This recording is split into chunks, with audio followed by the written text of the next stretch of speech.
Ready? नमस्कार, सत श्री अकाल। आज आपके सामने हमारे पंजाब के प्रभारी देवेंद्र यादव जी, पंजाब के पीसीसी प्रेसिडेंट राजा वड़िंग जी, पंजाब के हमारे सीएलपी लीडर बाजवा साहब प्रताप सिंह जी और हमारे विशेष मेहमान तो अब नहीं रहे, अब तो हमारे साथ आ गए धर्मवीर गांधी जी। जिनके नाम में गांधी हो उनके विषय में उससे ज़्यादा कुछ बोलना मेरे लिए ठीक नहीं है। ये पूर्व सांसद हैं, आज कांग्रेस का दामन थाम रहे हैं। मैं आगे की कार्रवाई देवेंद्र यादव जी से आग्रह करूंगा कि इस विषय में अपने विचार भी रखें और आपको और भी बताएं कि कौन कौन शामिल हो रहे हैं।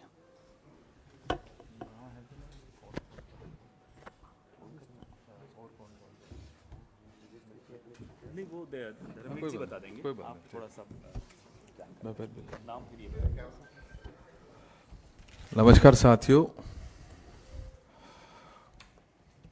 कांग्रेस पार्टी के लिए बहुत खुशी की बात है कि आज हमारे बीच में पूर्व सांसद, एक बहुत ही जाने माने शिक्षाविद, कार्डियोलॉजिस्ट और सोशल वर्कर के रूप में जाने और पहचाने जाने वाले पटियाला के पूर्व सांसद आदरणीय धर्मवीर गांधी जी अपने साथियों के साथ कांग्रेस पार्टी की जो विचारधारा है उसके साथ सम्मिलित होने के लिए आज यहाँ ऑल इंडिया कांग्रेस कमेटी के हेड ऑफिस पहुँचे हैं।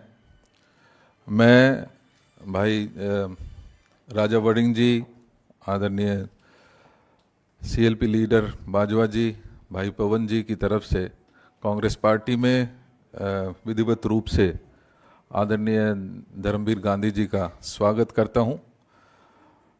जैसा कि हम जानते हैं कि धर्मवीर जी पटियाला से 2014 में माननीय सांसद के रूप में जो वहां पर परनीत कौर जी चुनाव लड़ी थी, उनके अगेंस्ट लड़कर एक अच्छे मार्जिन से उस समय सीट जीती थी।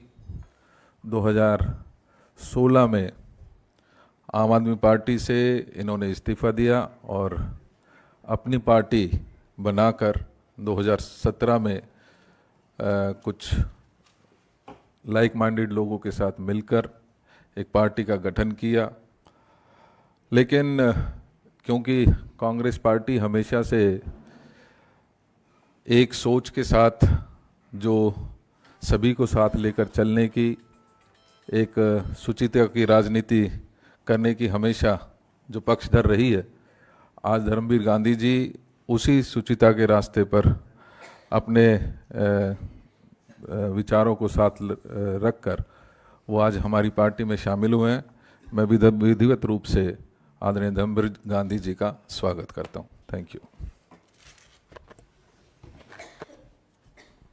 मैं अब हमारे प्रदेश अध्यक्ष श्री राजा वड़िंग जी से आग्रह करूंगा कि वो भी आपको दो शब्द कहें।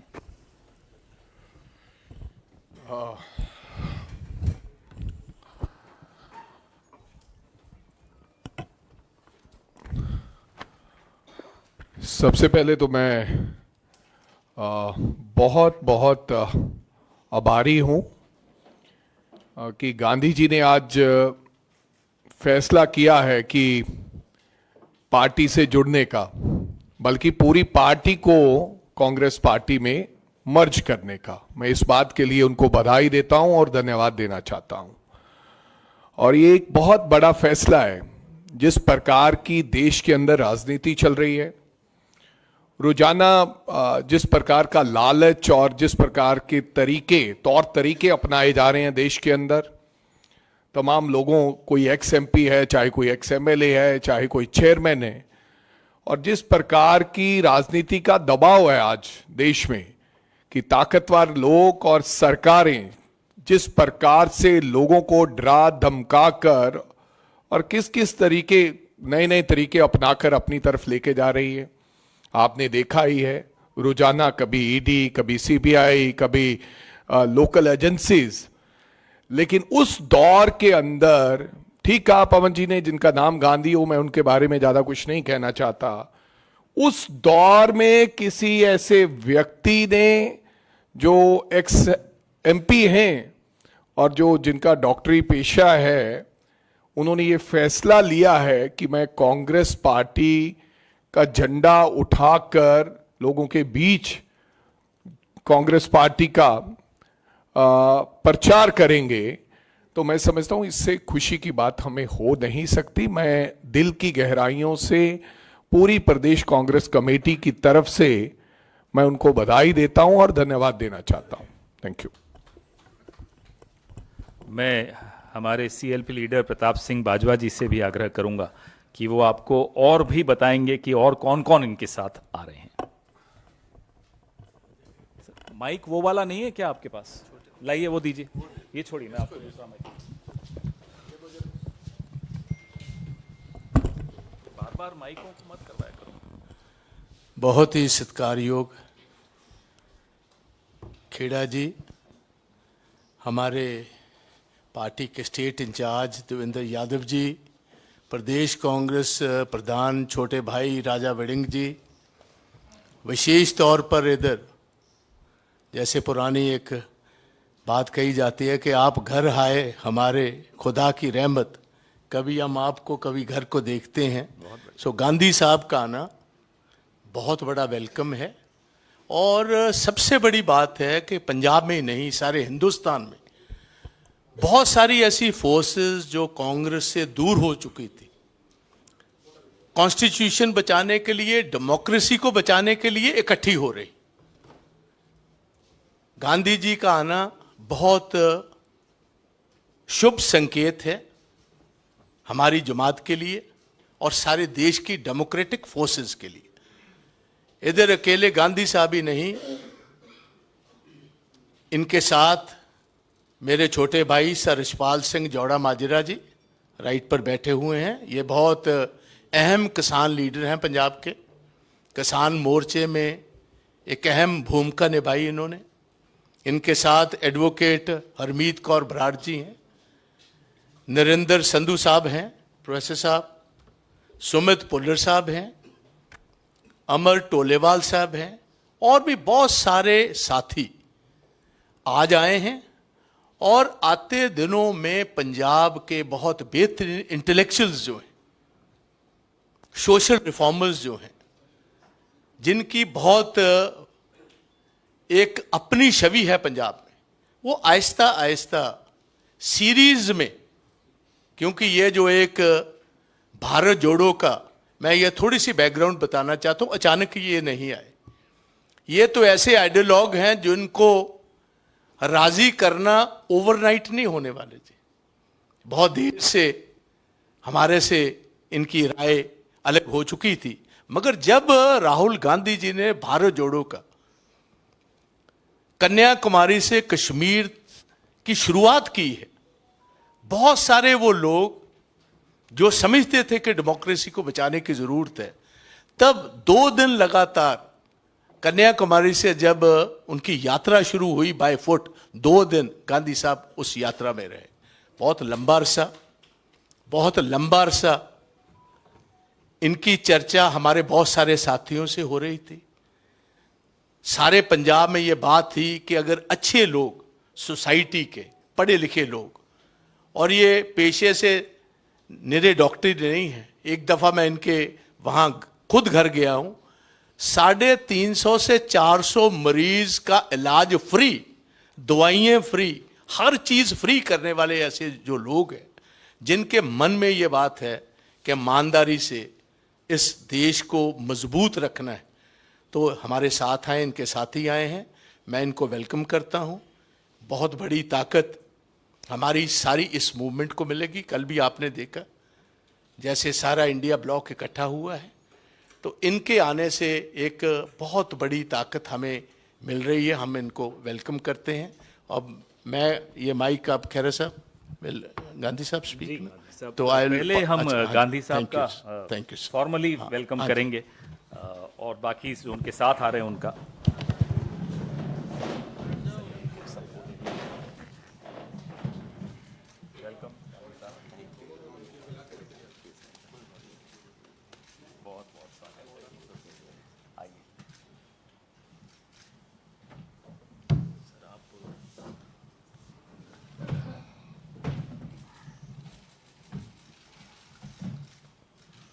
आप थोड़ा सा पीछे भी, हाँ राजा जी,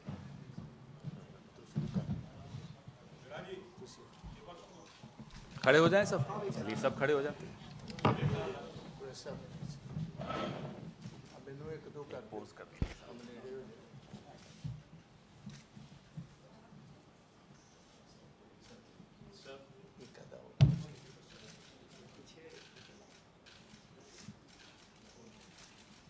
थैंक यू, थैंक यू। अब हम बैठ जाएं, ठीक है, ठीक है, ठीक है, ठीक है।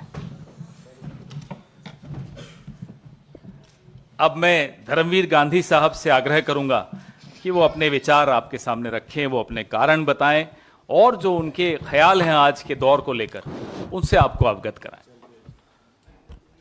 पत्रकार साथियों और मंच पे विराजमान हमारे बहुत ही माननीय पवन खेड़ा जी, पंजाब स्टेट कांग्रेस के प्रधान राजा वड़िंग जी और पंजाब सीएलपी के लीडर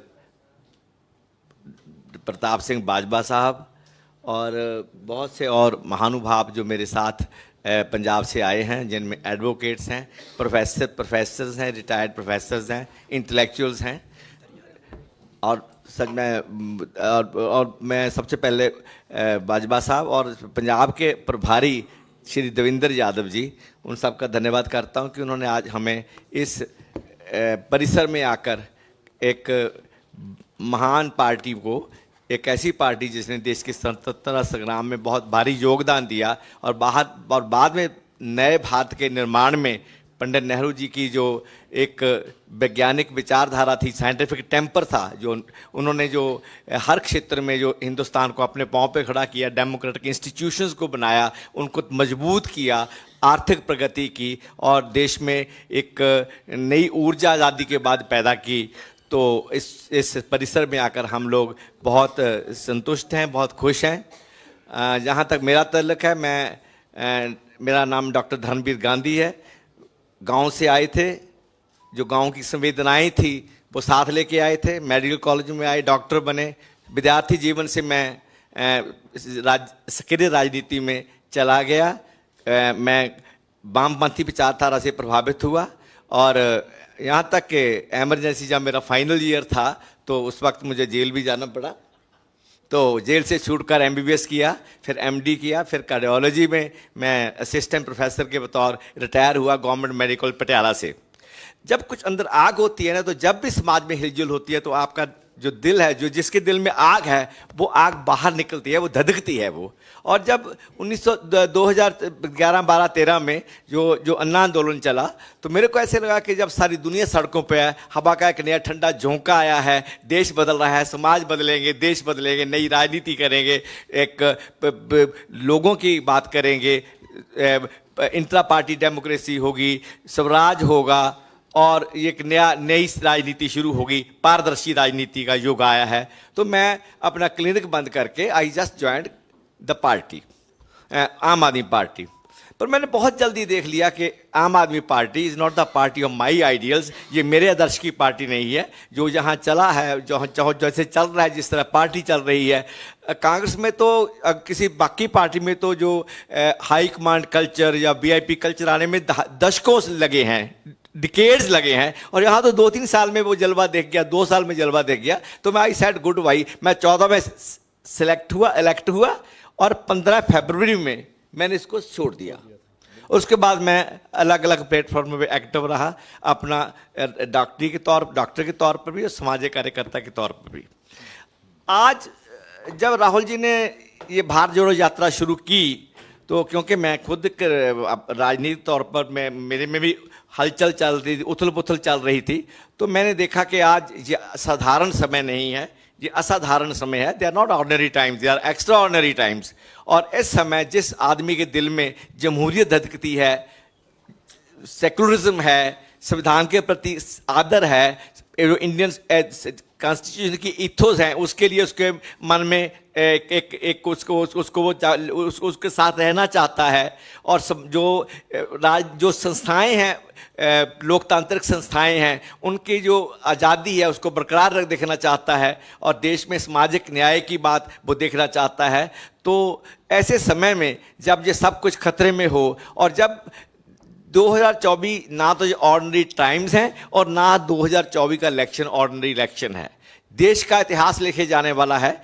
देश ने किधर जाना है, कौन सी दिशा अख्तियार करनी है, किस दिशा में जाना है, वो एक बहुत महत्वपूर्ण इलेक्शन है। तो ऐसे समय में हम, मेरे जैसे लोगों के लिए जो जब से जवानी में पैर रखा है तब से ही वो एक सोच में सोचते रहे हैं, तो चुप रहना, साइड्स ना लेना, या ठीक साइड ना लेना बहुत इंपॉर्टेंट सवाल है। I want to be seen on the right side of history in 2024 in the coming elections. मैं इतिहास के सही रास्ते और जो दुरुस्त रास्ता है उसकी साइड पे खड़ा होना चाहता हूं। That's why I am with Congress, that's why I am with Congress. और जो देश की हालत है तो उसमें आप सब जानते हैं किस तरह जो धार्मिक ध्रुवीकरण है उसका जो बोलबाला है, जैसे देश को बांटा जा रहा है, नफरत का माहौल पैदा किया जा रहा है, जिसमें दो स्लोगन जो जिसने सबसे मुझे प्रभावित किया वो था कि नफरत के बाजार में मोहब्बत की दुकान,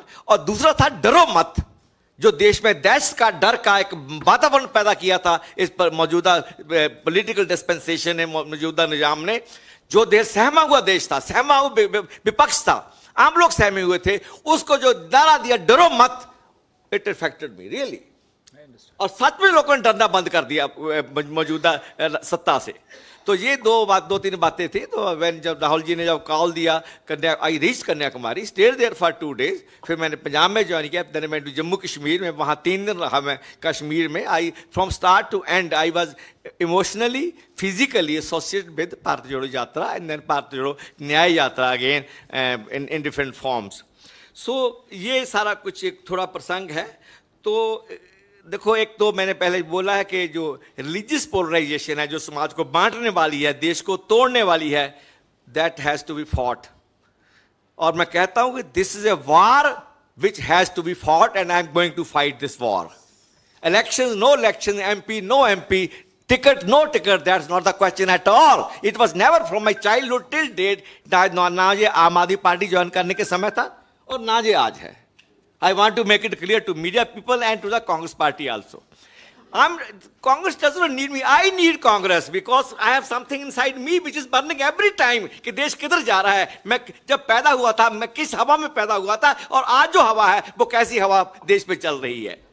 This is what Gandhi is. This is what Dharmveer is. सो ये माहौल है, रिलीजियस पोलराइजेशन का माहौल है, जो सेफरनाइजेशन किया जा रहा है, जो सोशल फैब्रिक है जो तोड़ा जा रहा है, उसको नष्ट किया जा रहा है, और जो धार्मिक ध्रुवीकरण है ये जितना बड़ा खतरा है, और इकोनॉमिक डिस्पैरिटी, जो आर्थिक विषमता है वो आसमान छू रही है। अब कोई किसी वक्त ना कि गरीब और अमीर का एक कोई प्रोपोर्शन हुआ करती थी, इट डिसप्रोपोर्शन हो। पता ही नहीं है कि अडानी के पास कितना पैसा चला गया है, पता ही नहीं कि हिंदुस्तान के 200 परिवारों के पास कितना पैसा है और बाकी 70-80% लोग किस हालत में जी रहे हैं। जो आर्थिक विषमता है, और जितना बड़ा ये सवाल है, और जिसको अक्सर हमारे दो के साथ राहुल जी ने बड़ा टाइमली, और जब लोगों का ध्यान इस तरफ नहीं था, जिस स्लोगन खड़ा किया था, तो वो it was a very indicative, very descriptive slogan था। I was quite impressed with that also. And thirdly, complete sell out of the national assets, जो लोगों की संपदा है, जिसमें मेरे बाप का हिस्सा है रेलवे में, मेरे पिताजी टीचर थे, हमारा हिस्सा है, मेरा हिस्सा है देश की संपदा में। उस संपदा को जिस तरह कौड़ियों के भाव बेचा जा रहा है कॉर्पोरेट सेक्टर को, that's totally unacceptable, not only for me and for every that person who has stake in this country, जिनका स्टेक है इस देश में, इस देश के भविष्य में, इस देश के अब सियासी आबो हवा में भी, और दूसरी तरह भी।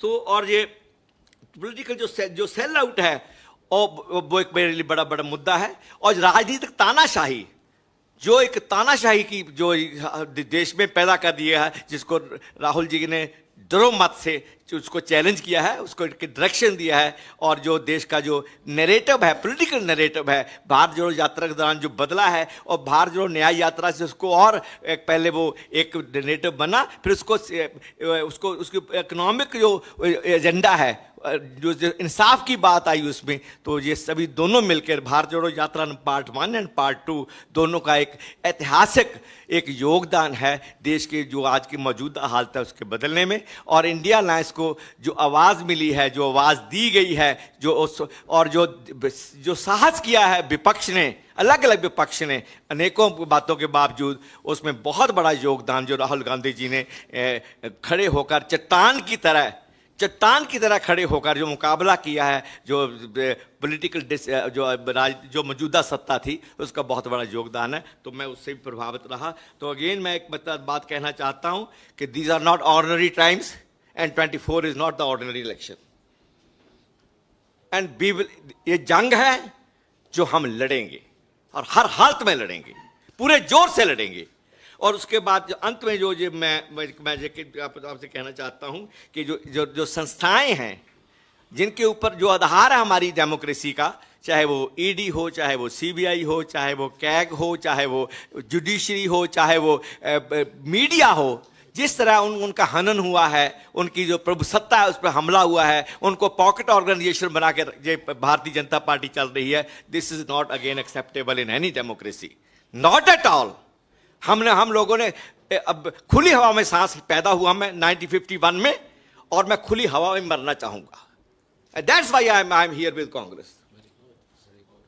It's my science says, I am a man of science, मैं डॉक्टर हूं, मेरे my science says, my logic says, my sense of argument, sense of reasoning says कि जो चल रहा है वो गलत है, and that's why I am here with Congress. Welcome, बहुत बढ़िया।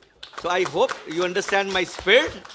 I'm not here for any ticket or for any seat. Nothing I did. I'm full of life with my professional life. मैं आप मेरे पास आएंगे पटियाला में, देखेंगे कि लाइन लगी होती है लोगों की, और आज से नहीं, पिछले 50 साल से लगी हुई लाइन लोगों की। I am full of life, मैं जिंदगी से भरपूर हूँ, भरा हुआ हूँ जिंदगी से, बट स्टिल I feel कि more than a doctor, I have a duty towards my people, towards future generation. हम आने वाली नस्लों के लिए जवाबदेह हैं। मैं जवाबदेह हूँगा नस्लों के लिए कि जब देश को इस तरफ ले जाया जा रहा था, बांटा जा रहा था, लड़ाया जा रहा था, तबाह किया जा रहा था, बेचा जा रहा था, तो गांधी कहाँ था? और गांधी इतिहास के इस मोड़ पे हिस्ट्री के सही पास से खड़ा होना चाहता है। Thank you very much. आपके शब्दों ने हमारे को बहुत प्रेरणा दी, और इस जज्बे का स्वागत है। इस जज्बे की जगह कांग्रेस पार्टी में हमेशा है, थी और रहेगी। बहुत बहुत धन्यवाद। अब आपके सवाल। बहुत अच्छे आपने बहुत जल्दी आम आदमी पार्टी के विचारधारा को देखा, समझा, और आपका मोह भंग हो गया। Yes sir. आप तो डॉक्टर भी हैं, शिक्षाविद भी हैं। हाँ जी। आपसे इतनी बड़ी भूल कैसे हो गई पहचानने में? और अगर आपने अपने आप को करेक्ट कर लिया है कांग्रेस में आके, हाँ जी, तो पंजाब के जीते हारे सभी लोगों को कांग्रेस ज्वाइन करने की अपील करेंगे आप? देखो, मैं तो कहूँगा जो भी राइट्स थिंकिंग पर्सन है, जिसके दिल में डेमोक्रेसी है, सेकुलरिज्म है, प्लूरलिज्म है, जो संविधान है, जो सोशल जस्टिस है, सबको कांग्रेस ज्वाइन करनी चाहिए, because this is the only party which along with the regional party with all their limitations has the potential to out this government, to defeat this government. मैं तो कहूँगा सबसे number 1।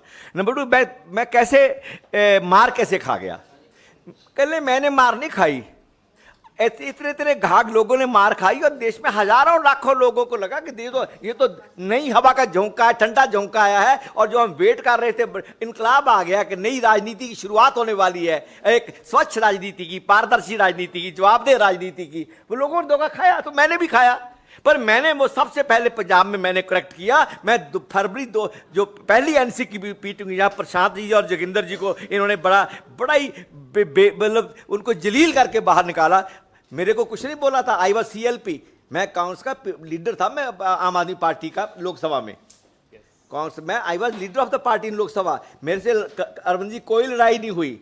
I am nothing to से on personal ground with him. But जिस तरह उसने जलील किया और परेशान और आउस्टर किया, तो जो इंट्रा पार्टी डेमोक्रेसी का जिसकी मेरे मन में बड़ी था कि यहाँ बात सुनी जाएगी, बात कही जाएगी, हम लोग मिलकर नया हिंदुस्तान बनाएंगे, वो सपना टूट गया। And I said goodbye in February 2015। 14 में चुन के आया मैं मई 14 में, 15 फरवरी में निकल गया।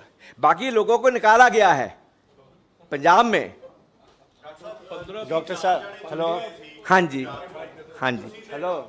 ਹਰਿੰਦਰ ਸਿੰਘ ਖਾਲਸਾ ਤੁਸੀਂ ਪਹਿਲੇ ਉਹ ਲੀਡਰ ਸੀ ਜਿਨ੍ਹਾਂ ਨੇ ਇਹ ਕਿਹਾ ਸੀ ਕਿ ਭਗਵੰਤ ਮਾਨ ਸ਼ਰਾਬ ਪੀ ਕੇ ਆਉਂਦੇ ਨੇ ਜਾਂ ਮੁਸ਼ਕ ਆਉਂਦੀ ਹੈ। These are small। ਮੇਰਾ ਸਵਾਲ ਪੂਰਾ ਹੋ ਰਿਹਾ ਹੈ। जितना बड़ा कंटेक्स्ट नहीं, मैं नहीं बताया, जितना बड़ा कंटेक्स्ट आज दी ज्वाइनिंग दा भगवंत मान दी शराब कैप्टन दी रूसा, there is no place for them. ना ना ना ना ना सर, गांधी जी। नहीं नहीं नहीं, मैं it liquidates the importance of my joining party। भगवंत मान दी शराब दा मेरे वास्ते कोई प्लेस नहीं, इट्स अ पर्सनल इशू है। गांधी जी। कैप्टन की रूसा पर्सनल इशू है, नॉट फॉर मी। ਪੰਜਾਬ 'ਚ ਬਦਲਾਅ ਹੋਇਆ ਡਾਕਟਰ ਸਾਹਿਬ, ਸਵਾਲ ਮੇਰਾ ਇਹ नहीं, नो नो नो बदलाव एट ऑल, नो बदलाव। गांधी जी, आपने कहा कि मैंने कांग्रेस पार्टी को ज्वाइन किया खुली हवा में सांस लेने के लिए। हाँ जी। नहीं लगता है कि आप चुनाव के वक्त में खुली हवा में सांस लेने के लिए कांग्रेस का दामन थामा? Not at all, not at all. It is open to you. They may not. I not bother at all, because this is not an age to do active parliamentary politics. Yeah, electoral politics. I'm 74. I have diabetes. I have coronary artery disease. मेरे stent डला हुआ है. एक आंख की मेरी रोशनी नहीं है. I am blind by one eye for the last 15 years, and I have diabetes. I am hypertensive with coronary artery disease. Moreover, I am full of life. I don't want life in Congress. I am in Congress for some different reasons, for historical reasons. Doctor साहब, अरे हो गया। एक doctor साहब, आपने कहा है कि आपके कांग्रेस में आने का टिकट या लोकसभा चुनाव से लेना देना नहीं है, certainly not. लेकिन अगर आप जैसे शख्स को अब जब कांग्रेस लेकर आई है, आपको अगर कांग्रेस लोग पटियाला से लड़ने की जिम्मेदारी देना चाहती है, तो क्या आप इसके लिए तैयार हैं? देखिए, अगर कांग्रेस समझती है कि मेरे को महारानी परनीत कौर जो कैप्टन साहब के वाइफ हैं और जिनसे पहले मेरा मुकाबला हुआ था कि I am the right kind of person to contest her and defeat her, not because she is Maharani and I have done it already, because she is in BJP, she is with the politics which is anti people, anti country, anti democracy, anti which I don't like. I will defeat her not as Maharani Pandit, defeat her as a BJP candidate. आप That's तैयार all. हैं, लड़ाई के लिए आप तैयार हैं? Yes, if I get a chance, in spite of my limitations, health limitations, family limitations, and age limitations, मैं कहता हूँ ये जंग है जो लड़ूंगा और लड़ी जाएगी। एक सवाल और आपकी परमिशन से, आपने कहा कि आप इतिहास में सही जगह पे खड़े होना चाहते हैं। Very right. तो जो आपकी पुरानी पार्टी थी आम आदमी पार्टी और उसके नेता अरविंद केजरीवाल, Yes. वो इतिहास में आज कहां खड़े हैं आपके मुताबिक? क्योंकि दिल्ली में उस पार्टी से आपकी पार्टी का गठबंधन है और पंजाब में आप लोग आमने सामने लड़ रहे हैं। आज अरविंद केजरीवाल जुडिशियल कस्टडी यानी जेल में चले गए हैं, लेकिन अभी भी वो मुख्यमंत्री की कुर्सी पर बने हुए हैं। क्या आपको लगता है कि उन्हें मुख्यमंत्री की कुर्सी से इस्तीफा देना चाहिए? देखो, आम आदमी पार्टी और केजरीवाल की इंटेंशन पे इंडिया अलायंस में आने के उनके मकसद, उनकी जो आइडिया है, उस पे अनेकों आशंकाएं होने के बावजूद हिस्ट्री में ऐसे मुकाम आते हैं जहां आपको बड़ी बड़ी बातें छोड़नी पड़ती है, भूलनी पड़ती हैं, पीछे धकेलनी पड़ती है। समय आने पर वो सब कुछ देखा जाएगा।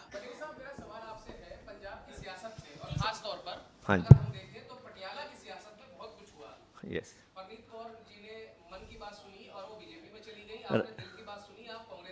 Right sir.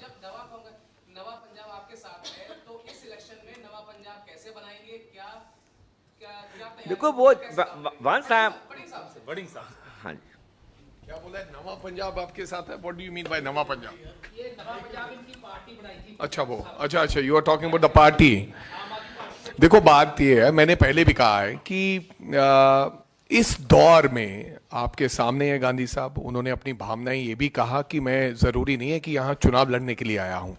कोई व्यक्ति इस जमाने में और ज्वाइनिंग करने के समय, आज आपने देखा होगा कि रात को कुछ लोग ज्वाइनिंग करते हैं और सुबह बीजेपी की टिकट ले लेते हैं, और जिस प्रकार से उनको लाया जाता है वो भी आप जानते हैं।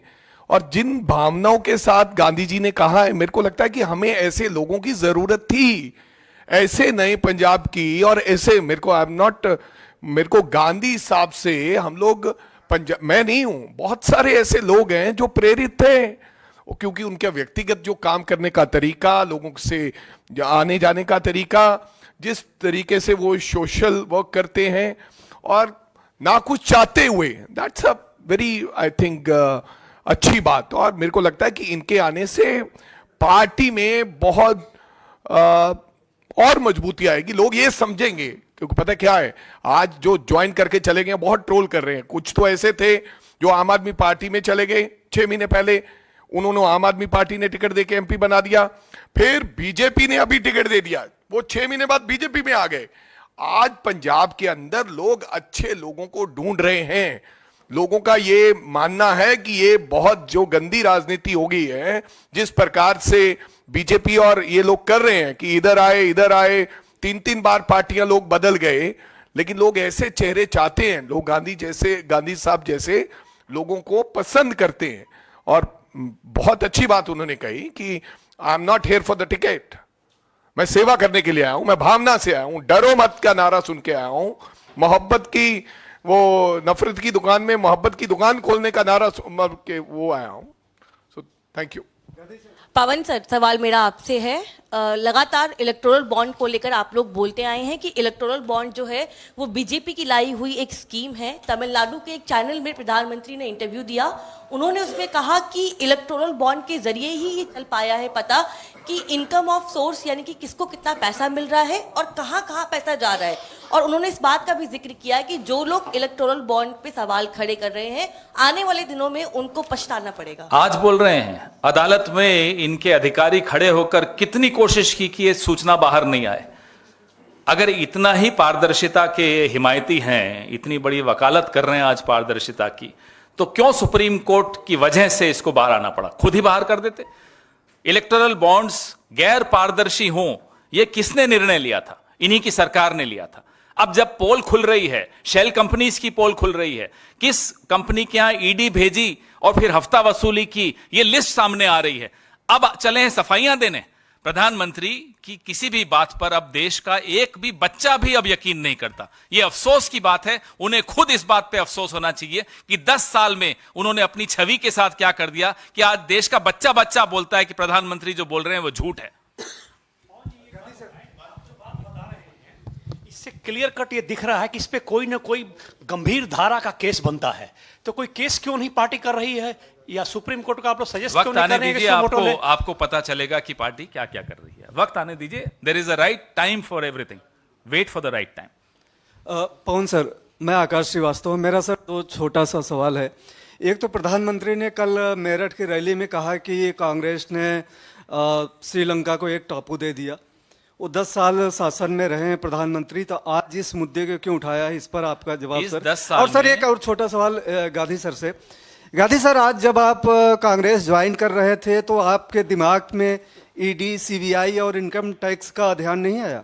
नहीं आया, आएगा भी तो इट डजंट मैटर। देखिए, मेरे को बिल्कुल नहीं आया। जिंदगी में जीना काहे के लिए है? अगर इन बातों से डर के सच नहीं बोलना, जो हिस्टोरिकल टास्क है, जो एक इंटेलेक्चुअल को निभाना चाहिए, जो एक नागरिक को निभाना चाहिए। मेरे को पिछले 70 साल में नागरिक से वोटर बना दिया गया है। I am a citizen, I have the spirit to have the right kind of things for me and for my children. तो वो भावना अगर आएगी ना तो क्या कर लेंगे? पकड़ लेंगे, केस देशद्रोह का मुकदमा चला लेंगे। मैं 75 साल का हूं, तो 5 साल जिंदगी है, लग जाएगी। How does it matter?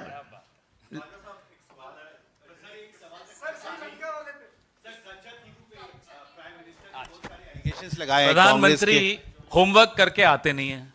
इन्हीं की सरकार में 2015 में इसी मुद्दे पर एक आरटीआई हुई। वो आरटीआई में अभी आपको सर्कुलेट कर देता हूं। उसमें लिखा है, this did not involve either acquiring और सीडिंग ऑफ टेरिटरी। इन्हीं की सरकार कह रही है कि ना कोई जमीन श्रीलंका को दी, ना उनसे कुछ लिया। इन्हें इतना समझ नहीं है कि अभी कुछ साल पहले इन्होंने बांग्लादेश के साथ इसी मैत्री को आगे बढ़ाते हुए जो बांग्लादेश चाहता था वो किया। इन्हें इतना नहीं पता कि 2014 तक इस आइलैंड के आसपास फिशिंग राइट्स थे। 2014 के बाद वो फिशिंग राइट्स क्यों चले गए, इन्हें जवाब देना है। कटघरे में इन्होंने खुद अपने आप को खड़ा कर दिया, और बेचारे जयशंकर जी, अब उनको मजबूरी है, उनको जवाब देना पड़ता है, उनको प्रेस कॉन्फ्रेंस करनी पड़ती है। जरा कोई जयशंकर जी से पलट के पूछ ले कि साहब आप तो चीन के एम्बेसडर रहे हुए हो, क्या हो रहा है? 4000 स्क्वायर किलोमीटर चीन ने कब्जा कर लिया, क्यों नहीं जवाब देते? क्या किया इन लोगों ने? बात चीन की हो रही है, चले गए श्रीलंका। न भूगोल की जानकारी, न इतिहास की जानकारी, न होमवर्क करते हैं, चले आते हैं साहब, कभी जो मुंह उठा के कुछ बोल देंगे और लोग मान जाएंगे। प्रधानमंत्री को शोभा नहीं देता इस तरह से हल्की बातें करना। ਕਿਸਾਨ ਇੱਕ ਵਾਰੀ ਫਿਰ ਚੰਡੀਗੜ੍ਹ ਕੂਚ ਕਰ ਰਹੇ ਆ। ਉਹ ਕਹਿ ਰਹੇ ਆ ਕਿ ਜਿਹੜੇ ਕਾਨੂੰਨ ਅਸੀਂ 3 ਵਾਪਸ ਕਰਾਏ ਸੀ, ਉਹਨਾਂ ਨੂੰ 2 ਨੂੰ ਪੰਜਾਬ ਸਰਕਾਰ ਨੇ ਫਿਰ ਤੋਂ ਲਾਗੂ ਕਰ ਦਿੱਤਾ ਹੈ। ਮਾਈਕ ਇनको दो।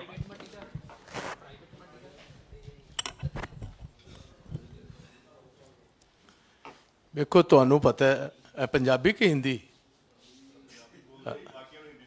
अच्छा चलो, दिल्ली में सबको पंजाबी आती है, आप बोलो। अच्छा चलो, गल इस तरह मेरी चंगी तरह सुनो। पहले दिन तो ही इंडियन नेशनल कांग्रेस हिंदुस्तान की किसानी ना खड़ी।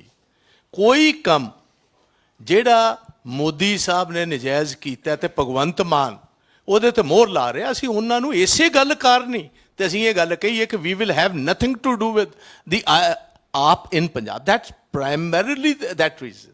ਤੇ ਇਸੇ ਗੱਲ ਕਾਰਨ ਹੀ ਅਸੀਂ ਜੋ ਇਹ ਕਰਨਗੇ ਅਸੀਂ ਉਹਦੀ ਵਿਰੋਧਤਾ ਕਰਨੇ, ਕਿਉਂਕਿ ਸਾਡਾ ਇਹ ਮੰਨਣਾ ਹੈ ਕਿ ਕਿਤੇ ਨਾ ਕਿਤੇ ਇਹ ਜਿਹੜਾ ਚੀਫ ਮਿਨਿਸਟਰ ਪੰਜਾਬ ਦਾ, ਇਹਦਾ ਇਨਡਾਇਰੈਕਟ ਤਲਕ ਦਿੱਲੀ ਦੀ ਸਰਕਾਰ ਨਾਲ। ਇਹਨੂੰ ਥੋੜਾ ਜਿਹਾ ਘਰ ਜਾ ਕੇ ਵਿਚਾਰੋਗੇ, ਤੁਹਾਨੂੰ ਚੰਗੀ ਤਰ੍ਹਾਂ ਗੱਲ ਸਮਝ ਆ ਜਾਏਗੀ ਜਿਹੜੀ ਮੈਂ ਗੱਲ ਕਹਿ ਰਿਹਾ। ਮਿਹਰਬਾਨੀ ਜੀ। हो गया, इस पे अलग बात करेंगे। अभी तो शुरुआत है, आगे आगे देखो इस सरकार को कितने अगले 2 महीने में इतने झटके लग जाएंगे कि फिर तीसरा महीना तो ये देखना नहीं है इन्होंने, तो अभी बाद में बात करेंगे इस पे। अभी बहुत कुछ होना है।